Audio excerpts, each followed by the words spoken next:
Gió vô tình từng mùa đông qua luôn làm xe dắt trái tim mình, chẳng còn chi nữa sao lòng ta cứ mãi bâng khuâng khi trời mưa, và dường như niềm thương nhớ vẫn chưa phai mờ. Đoạn đường ngày xưa anh cùng em chung bước đi về, đoạn đường hôm nay riêng mình anh lấy gót ê chề. Đường vào tình yêu sao giờ đây sẽ lối chia đôi trong tình liêu, bởi vì đâu hai chúng ta không thể có nhau. Còn nhớ những lúc đắm đuối vui với nhau, em thường tươi cười và em nói em sẽ mãi yêu đến trọn cuộc đời.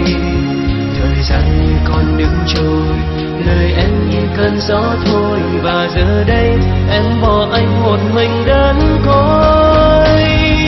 Nếu lúc trước em đừng tới, có lẽ tốt hơn người ơi, và anh chẳng cần bận tâm những điều gian dối.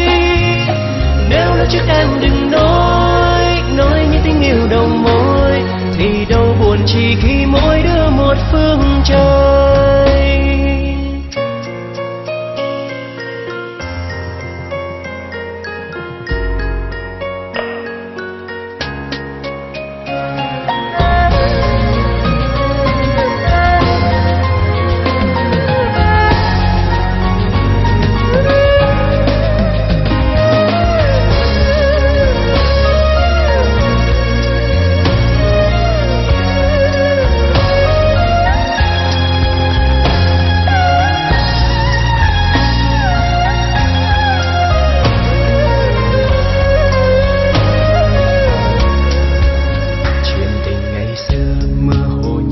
Gió vô tình từng mùa đông qua luôn làm xe dắt trái tim mình, chẳng còn chi nữa sao lòng ta cứ mãi bâng khuâng khi trời mưa, và dường như niềm thương nhớ vẫn chưa phai mờ.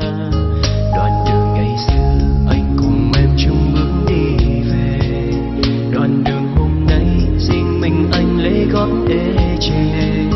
Đường vào tình yêu sao giờ đây sẽ lối chia đôi trong tình liêu, bởi vì đâu hai chúng ta không thể có nhau. Còn nhớ những lúc đắm đuối vui với nhau, em thường tươi cười và em nói em sẽ mãi yêu đến trọn cuộc đời. Thời gian như con nước trôi, lời em như cơn gió thôi, và giờ đây em bỏ anh một mình đơn côi.